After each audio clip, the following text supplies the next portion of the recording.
Wasted money on cures. Forgot how to fix myself. They say that time is free. Then why is it so precious? Oh, I'll save memories in my head, like Polaroids on walls. They remind you to look ahead. Time is running out.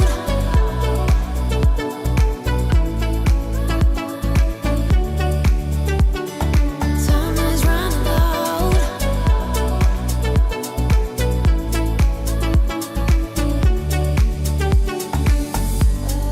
Lately I've lost my track. I've sailed the deeper seas, hoping to find something to bring back better times. Oh, I'll save memories in my head, like Polaroids on walls. They remind you to look ahead. But time is running out. Time is running out. Time is running out. Time is running out. Time is running out. Time is running. Time is running out.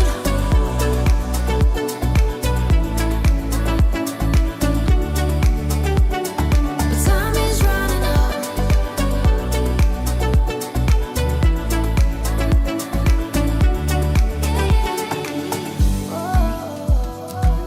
What if my best days are over? They can't be over.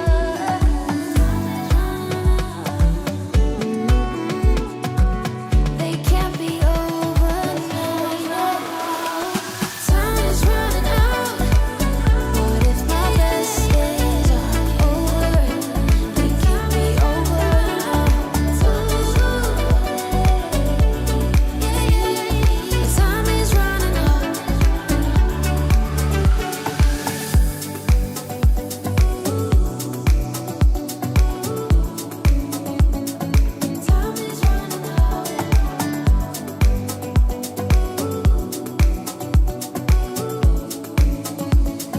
Time is running out.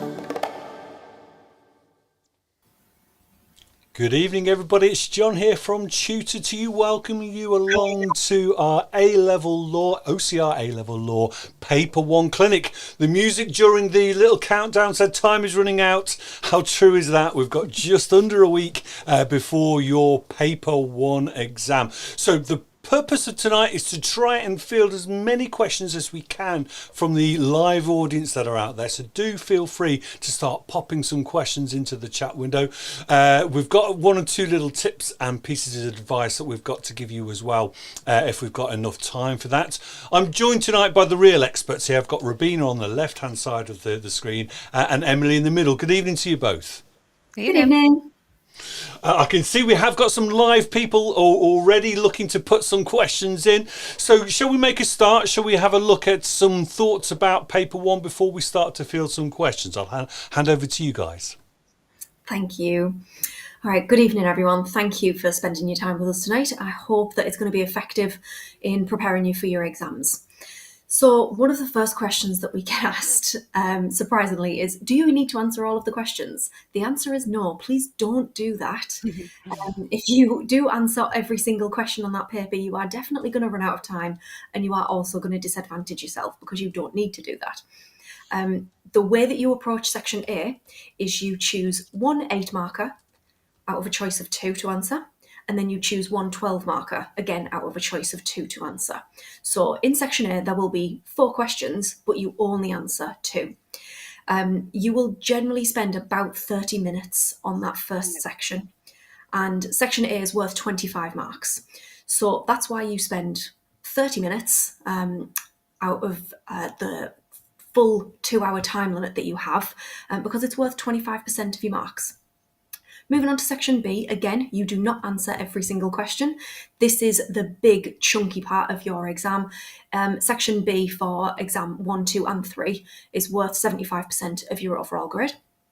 And again, with this one, you only answer one of 2 scenario questions, but you always answer the evaluation question, which won't change depending on which scenario you choose. Sorry, I should clarify there. So you will, in section B, get 2 scenarios, and you will answer all 3 questions on that scenario, which will include 2 scenario questions and an evaluation question. But to clarify, the scenario questions will change depending on whether you choose the first or the second to answer. But unfortunately, that evaluation question is going to stay the same, so you won't have a choice with that. On the next slide, we're going to talk through timings, which I've briefly mentioned already. But the general rule is for every 20 marks, you're spending 30 minutes. So you're spending 30 minutes on section A, which is worth 20 marks in total. You've got an 8 marker, which you should spend 10 minutes on, and a 12 marker, which you should spend about 15 minutes on, which gives you about 5 minutes of reading/planning time. That also includes the time that it takes for you to choose which question to answer. Because bear in mind, you're going to read both 8 markers and then decide between them, maybe write a little quick plan, and then you're going to do the same for the 12 marker. Moving on to section B, because this is worth 75% of your marks and you've got 3 20-mark questions, you are going to spend 3 sets of 30 minutes, 90 minutes in total on section B. Again, this does include your reading time, your planning time, and the time it's taken you to decide whether you're going to answer part 1 or part 2. And again, reminder, those scenario questions do change depending on whether you choose part 1 or part 2, but that evaluation question will stay the same. Brill. Okay. And I just sort of chip in there as well. I think we get questions, don't we, Emily, sometimes about sort of the order to answer it in. There isn't a sort of right or wrong. I always advise my students to do the heavier bit of the paper first, just if you are worried about time. Maybe do the scenarios, the essay that way. We have had a question about essay, actually, I think from Abby Morton. Yeah, I can see that. What are your best tips for AO3 in consent? So I'm glad you've put that on there, Abby, because that is one of the hot areas, isn't it? You've got consent, self-defence, intoxication, and the non-fatal offences. So going into that paper next Thursday, you know the essay has to be on one of those areas, no matter what. So especially something like consent, Abby, it's so topical. Have a think about things that you possibly are going to have a viewpoint on, because there's so many different discussion points. You could do a paragraph around euthanasia and consent. You could do a paragraph around horseplay, tattooing and branding. Things that you think you'd be able to write that developed argument on what your view is. Do you think it's right or wrong? Is it fit for society today? What might other people think about that? A lot of the evaluation is you constructing your thoughts and getting your views down on there. But there is a lot, but I would make sure you've planned between now and then. If it's consent, these are the big things I want to talk about in that question. If it's self-defence, these are the big things like reasonable force, householders, etc. And then do the same for intoxication and any of the non-fatal offences, just to get that idea, because evaluation is hard because it requires you to think. Your teachers have probably trained you really well in how to apply the law really quick with the tests, but the essay question does require your viewpoint, but also looking at what that question's asking you and being able to answer that. So I hope that's helped there. But yeah, get an idea of some of the themes around consent that you might want to discuss that you think is quite topical.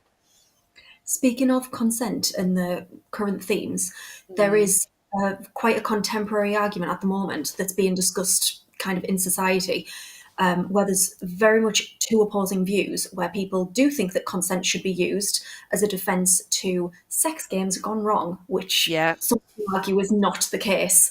And unfortunately, there are lots of recent cases that you can use to refer to where people have successfully used the defence of consent when they've claimed that it's a sex game gone wrong, whereas the victims' families have claimed that in actual fact it's just murder and they've gotten away with it. So you've got a contemporary issue that you can discuss there if you're willing to go down that route. Because on one side you've got Some people argue in the defence of consent should be available in those cases to protect the defendants. Yeah. But on the other hand, you've got the argument that it shouldn't be available in order to protect the victims of those crimes. Yeah, Oh, and definitely a also good area, isn't it? definitely, yeah, definitely remember to include Brown and Wilson. Yeah, definitely. There was a question a little bit higher up. Sorry, Bondi, I've just seen yours now. Do you use causation for every crime? So focus on where it's asking for causation. So things like unlawful act manslaughter or constructive, depending how you know it, gross negligence manslaughter, where there's a clear element, or even if the question just refers to causation, you would be able to do that there, and murder, for example. So focus on where it's relevant to that potential area rather than sort of just putting it into every single area there. Yeah, that's true. You don't need to discuss causation for every single No. scenario question. I will say sometimes there are time delays in scenarios that kind of are hinting at you discussing causation, especially legal causation. So if you notice a big time delay, it might be necessary for you to include causation. But like Rabina said, definitely don't discuss it if it doesn't seem relevant, because the mark scheme will need you to talk about something else. And if you include causation when it's not relevant, that's you taking your time up on Yeah. something that you should be including. Yeah. And it's the same for men as well. Got a couple of others just coming in. Sorry, guys, I'll just get through these. How do you recommend planning for essays so I don't write too much for the plan? I'd probably just say on the question paper, just to maybe highlight the topic that it's looking for. So if it is self-defense, for example, I'd just quickly bullet point, your two-part test, name drop any cases that you think you're going to be using, maybe sort of bullet point the 4 developed points that you think you're going to use. It is the nature of a plan. I wouldn't spend more than a couple of minutes, but it might just give you that order to just keep you calm in that paper, to be able to think, right, I've done that bit, tick that off, done that bit. But I would literally just keep it as simple as that. Same with the scenarios. If you've got maybe a property scenario, I don't know, robbery, again, just go through and go, right, I'm just going to quickly bullet point those 5 things I need to show, and any statutory authority or cases. But use it as a little bit of a tool to plan your answer. But I wouldn't spend more than a couple of minutes, because like you say, and like Emily said earlier, you need that time to be writing those answers to be able to get those marks. See any more coming in, Emily? Abby said, can you say when certain bits aren't necessary for AS, please? I'm assuming she's referring to AS content versus A2 content. Yeah, I think the AS paper's tomorrow, possibly. Right, okay, sorry. Most centres don't actually teach the AS Yeah, we exam, so it took me a while to realise what you meant there. Apologies. So I have to really think about this. For criminal law, the content that's not necessary, I believe, I'm really having to rack my brains here. Yeah, they The definitely do definition, non-fatals, don't they, for the AS yeah, paper, the non-fatal essay question. And I think that's more around the themes, isn't it? So themes like causation, mens rea. mens rea, Apologies, yeah. Abby, we gear ours for the full paper. But it is very easy to find out because you can download the specification just from the Yeah. OCR web. Yeah. Oh, she has confirmed it is tomorrow. Very best of luck then, Abby, for that one. Bondi, is it possible to achieve an ARB if you sometimes get case names but remember case facts? It's very difficult, Bondi, because we've got members of staff in our institution that mark on all the papers, and they're different. So just from a vague, if you really do forget, just leave a gap and bob something in there. We always say worst case scenario, put a case, make a name. Sometimes you might get the right one there as a result. But to be fair, it's more that you've got those rules. We do need the cases to back your ideas up. But it's more that you understand the rules and the tests that you're going to be applying. So focus on those. And if you can get a couple of case names in there, that's absolutely fine. I wouldn't even go into depth on facts regardless. But it's more, if it's something like murder, it's more important that you know the tests than throw in sort of 20 cases at it, because you won't get very many marks for doing that anyway. So don't worry too much. Just do what you can with the rules and try and get a couple, in each question where possibly you can there. With cases, I will say it's far more important that you explain the legal principle rather than the name or the facts of the case. Yeah. Now, if you were to explain the legal principle, but forget the name of the case. That is absolutely not a problem at all. And you only really need to describe the facts of the case if they are relevant to illustrating Yeah. the legal principle. So remembering the name and the facts, not essential at all. The legal principle is what you're trying to use, Yeah. what you're trying to get across. Obviously, it's easier to reference a case and say, this was established in the case of. But Yeah. if you're desperate to identify a case and you forgot the name, give it a very brief description of the facts, but Yeah. do not write, say, even a couple of sentences about it, because it's the legal principle that it illustrates. That's the point. Yeah, definitely. Grace has asked about bullet pointing. They're not very keen on bullet pointing, but if you are running out of time at the very end, that could be something, or maybe not necessarily bulleting, but just writing quick sentences. Because if there's something credible in there, especially if it's just a couple of evaluation points to get you a couple of extra marks, I definitely would look at doing that. And like we said earlier, think about where your timing's going to lie. If you're finishing with the 8 marker, then you could just do a couple of quick sentences there. But yeah, ideally continuous prose would be the sort of the way to go forward there. And I would agree with Robina and do the 8 marker last, because that's the one you're most likely to be able to use bullet points for. It's Yeah. going to be quite difficult to get AO3 in the evaluation question for a Yeah. 12 marker if you're just writing Yeah. in bullet points, because you kind of need to explain yourself more. Whereas with the Yeah. 8 marker, it's just very, it's Factual. knowledge. Yeah, it's very factual. So it is easier to get marks if you're bullet pointing an 8 marker compared to a 12. So my Yeah. advice is leave the 8 marker until the end. Yeah, definitely. And just going back to those, I know we're talking about the essay areas earlier, but the 12 markers as well, there's only limited things you can be asked to evaluate. And obviously 24 marks on this paper are for pure evaluation, 12 in the essay and that 12 marker there. So again, go through those areas for the sort of the evaluation questions on those 12 markers, juries, judges, civil courts, ADR and funding, and just get some ideas of things that you would want to discuss.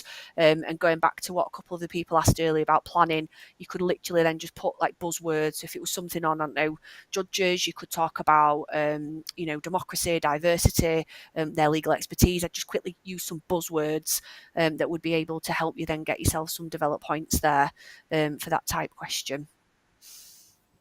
We've got a question from Ariana. Any tips for remembering all of the content for criminal law? If only, eh? Yeah, that was really quick solution. Caution. Unfortunately, there are no quick tips. It is down to conscientiousness and a lot of time-consuming. Just lots and lots of work this week. Make sure you're getting good rest. But think about the retrieval practice methods that you're using. Are you doing things like little mini whiteboards where you can quickly, remind yourself of the test-free recall? The more you can do without sort of your notes and booklets, the best for those last couple of days. Mind maps, anything that you can get from your teachers, past paper questions, summary sheets, just anything to try and really, really narrow that down onto sort of A4 paper, even smaller for, I'd try and maybe get a flashcard where on the front I've got the 4-part test or 5-part test, whatever it is that you're looking at, and just get somebody to quiz you, just short, regular bursts to try to get it into your long-term memory for next week. But we agree, there's a lot of content, a lot of cases. It is a toughie, but fingers crossed it's going to go well. Yeah, it's a valid concern, Ariana, because Yeah. the criminal law content is huge, and Yeah, it's it been reduced since the last specification update. You'd be surprised to know. It used you have to evaluate a lot more, which was difficult. My advice would be try and decide which content is essential. So when I'm teaching, I often say, oh, this content is essential, or I call it green content. So I have like a green, amber, red system, and I'll say, content is green. So like Robina mentioned, the elements or the tests for everything. So, like you've got so many elements of diminished responsibility. You've got so many elements that you've got to prove for various types of manslaughter or defences, for example. Decide which are the green content and revise that thoroughly. And only when you feel confident on that do you move on to the less essential content, what I call the amber content. And then if you're really confident, then go for the extra like flourishes that would get you an A or an A star, which I would refer to as red content. That's like the little bitty details, but the essential stuff are the AO1 content, the elements of a crime, or the elements of a defence, or the elements of, manslaughter, whatever. Yeah, definitely. Avneet's put a question on about cases as well. How many cases do you believe is ideal if you want a high level response? Again, Avneet, as we've said earlier, it's difficult because papers are marked differently. As long as you've got those legal principles down and the test there that Emily's saying, we sort of aim for sort of 3 to 4 per area. I wouldn't probably go anywhere above that because I think you'd be doing too much, throwing things in there and sort of stressing yourself out there. But as long as you've got some, if you go back to, like Emily said earlier, go back to the specification, go back to the sort of past papers and mark schemes, and that level 4 response is always excellent with some use of statute in case law. So somewhere around sort of 3 to 4 cases or sections of law. But as Emily said there, it's more important that you know those legal principles and those tests. So they really need to be the focus that you're looking at for there. Get those summarised on, like I say, paper, whiteboard, etc. to try and cram that in. Some really good questions tonight. We have. Luke's just put one in that we've skipped over. Do you recommend writing the cases you're going to use for the scenarios before you start answering? Is in terms of your plan? Yeah, I would, because then, like Rabina mentioned earlier, you can kind of use it as a checklist. You can remind yourself, oh, I haven't put that in yet, I'll include it. So I would write a very brief plan if you are doing a scenario question. And in that, I would identify the key legal principles or the elements. For example, the elements of diminished responsibility, gross negligence, manslaughter, and maybe next to each element, say which cases you're going to use to illustrate, or say whether it was established, etc. So like the MACO for, etc. Yeah, definitely. And don't forget your Acts of Parliament counts. So like when Emily's talking about diminished responsibility there, you can use section 52 and that counts as a case. So it doesn't always have to be cases. If it's an area like attempts, like diminished responsibility, loss of control, self-defence, anything that's got an Act of Parliament in there, you can use that to help support. It doesn't necessarily have to always be case count. And I think that's, just something to be aware of there. Yeah, it's authority that's in the mark scheme. So that means an Act of Parliament or common law, case law. So either is fine. Yeah, definitely. Ariana's asked another one. Do you recommend one paragraph or just a few lines on ideas for reform? It depends what the question's asking, Ariana. If it does mention the word reform, you could link to reform in your evaluation points. This is a reason why it does need reform. This is a reason why it doesn't. But if it doesn't actually link to that point on reform, it isn't necessary. You could comment on it in a conclusion, what your view is and something you might want to change. But I would only refer to it properly if it is asking for it. So if it says something like self-defence needs reform, then in your evaluation points, I would be referring to it does need reform because of it or it doesn't. But in terms of actual suggesting of it, it can be a quick comment and a conclusion if you've got time to do that. But I'd say your evaluation is more important than commenting on that, unless it's a real focus and the sort of stance of the question. Bondi's asked, is it possible to achieve an A or a B if you sometimes forget case names but remember the case facts? The case facts and the names are the least important part of it. It's the legal principle that's important. So I would argue, even if you are forgetting the case fact and the name, if you are using the case or a case to illustrate a legal principle, that's absolutely fine. Devon was asked. Oh, Devon says good question as well. I like that, Devon. For non-fatal offences evaluation, can they ask you a question very specific? It could be either. So could be Offences Against the Person Act, which would include your ABH, GBH wounding. There probably is enough to do something maybe just narrower. So maybe just on section 47, just on battery. It's possible for any. I think because we've got so much content for the non-fatals, it just depends what happens. And then same with scenario. The scenario could have just a couple in there, mixed with a defence. It could be 3 non-fatal offences within there. You just have to see what the sort of the stance of the question is. But I think that's quite key there, knowing what it wants you to do. Is it just one of them?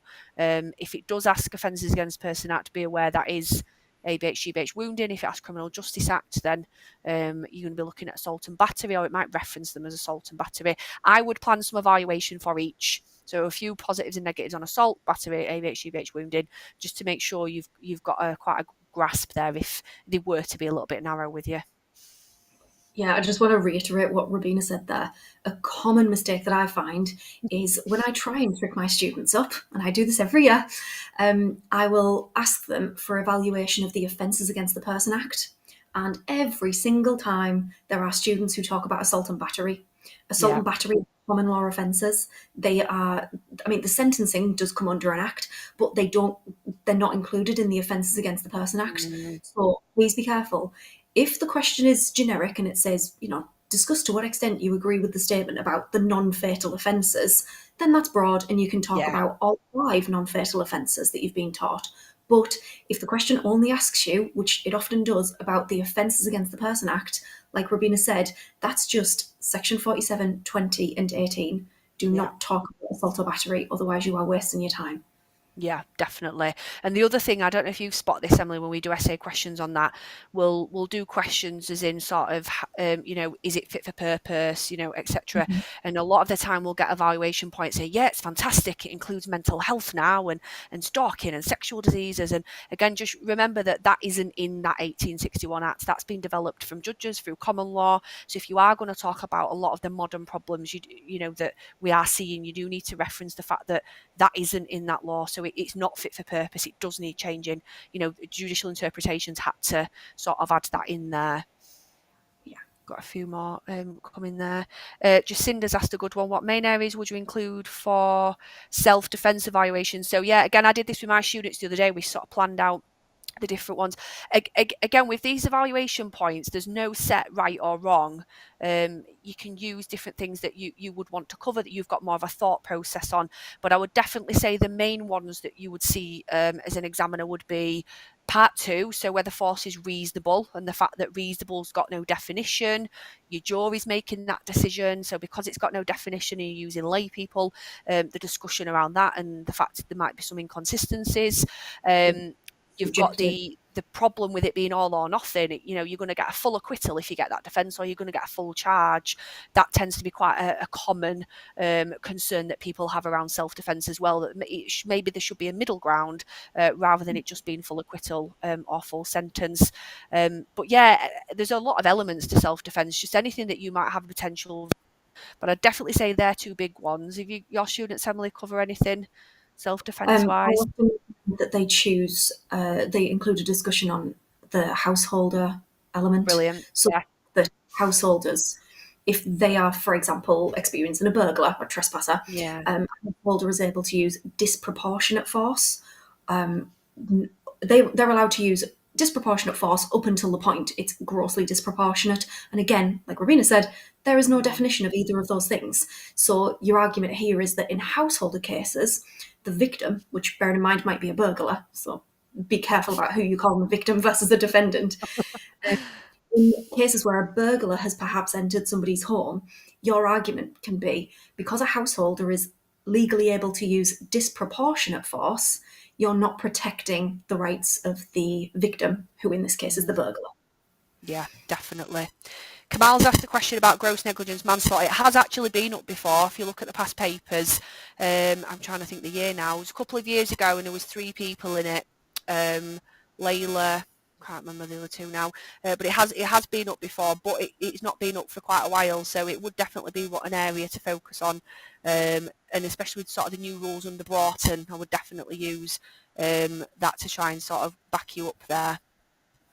There was one from Rosie higher up. I don't know if you can spot it. I didn't want to miss her. Rosie. Yeah. I've just noticed one from Abby that we haven't answered. Do you have any tips on remembering cases? My advice is flashcards. Yeah. And I don't know if your brain works like this, but I find it much easier to recall cases if I've got an image attached to them. Yeah. So I will often, on my PowerPoint slides and in the booklets that I use, I will have an image to represent each one. So, for example, Camplin, the 15-year-old boy in Camplin used a chapati pan to hurt his attacker, to defend himself against the attacker. And so I literally have a picture of the chapati pan, which is like a wok, next to that. And Does it's work really, though, doesn't it? it helps to stick it in your head. Yes. Yeah, definitely. Fire for Alawalia. And you can just draw these yourself. They don't have to be perfect. You don't have to be an art student.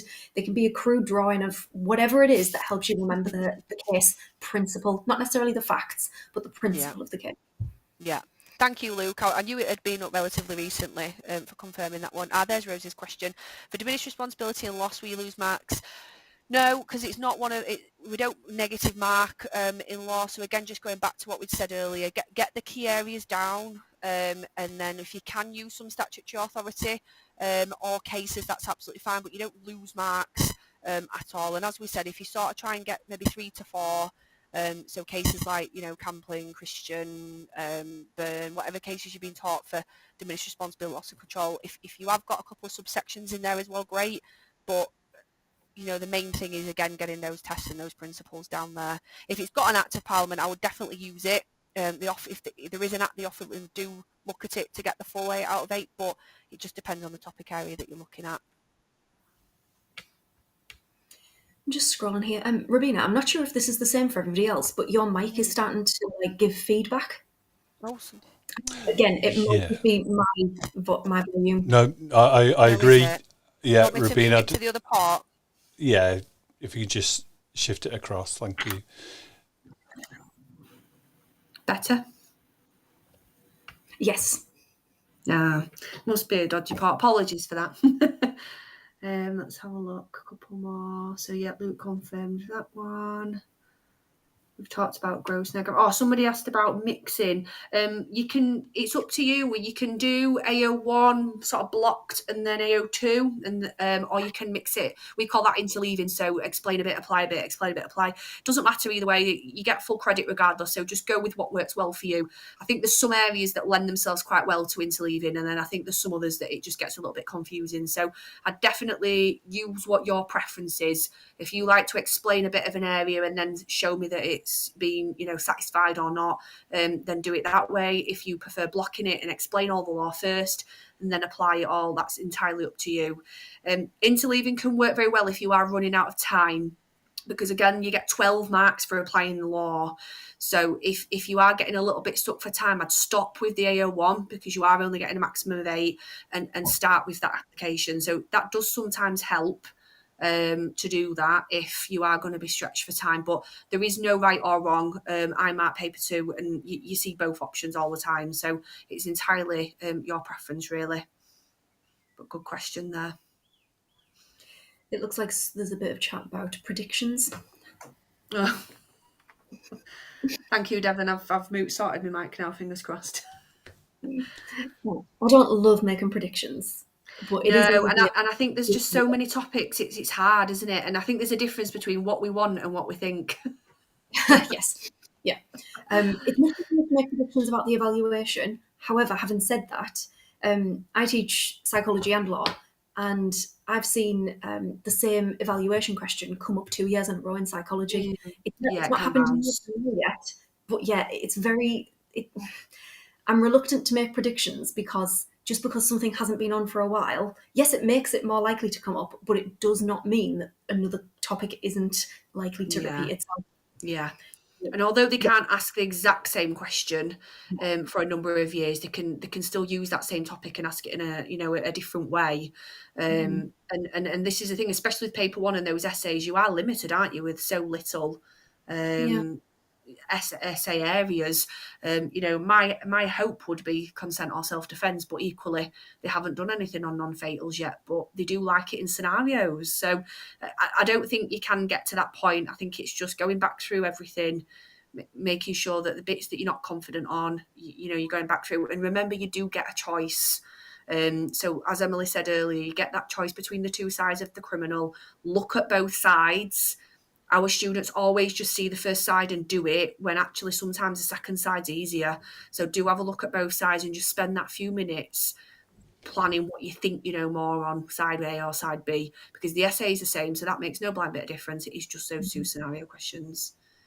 And you don't have to spend the time reading both scenarios. You can just look at the scenario questions and then make your decision based on that. So one of them might be, theft and diminished responsibility, and the part B is, I don't know, gross negligence, manslaughter, and consent.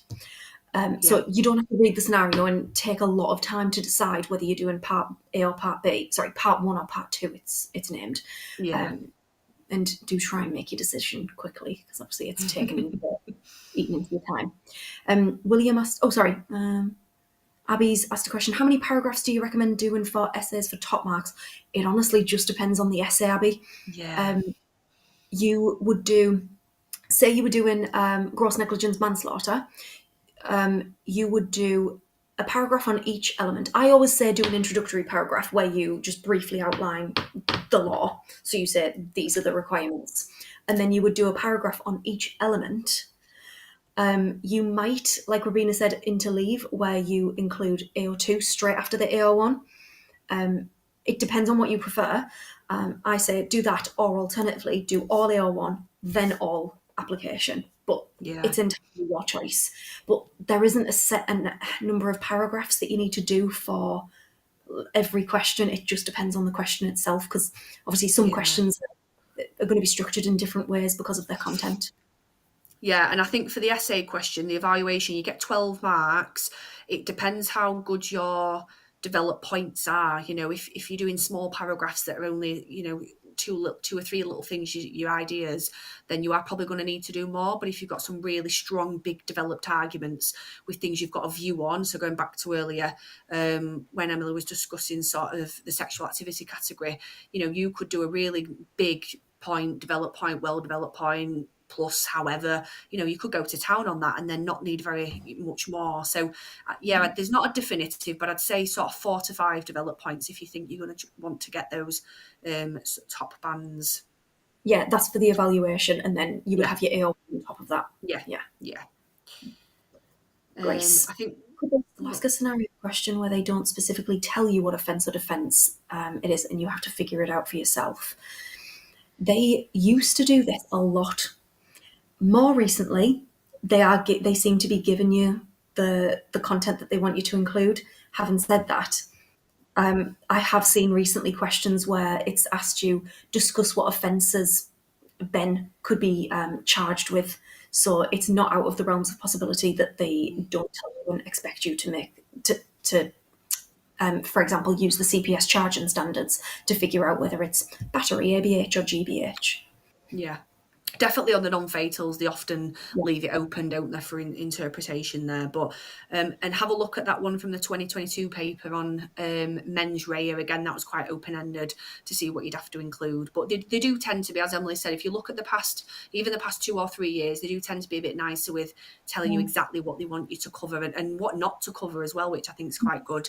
On that last attempt question, they were very clear, you know, do not discuss the crimes themselves. You know, it asked for attempted theft, I think, that they were looking for there. And they've started specifying when they want you to include defences or not as well. Yeah. So sometimes it will say, do not discuss defences. Yeah. I've interrupted because I'm afraid we've run out of time. Some fantastic questions. Thank you to everybody who has put something in the chat window tonight, and of course a massive thank you to Emily and Rabina for answering them so well. What a great session, but I'm afraid we have run out of time.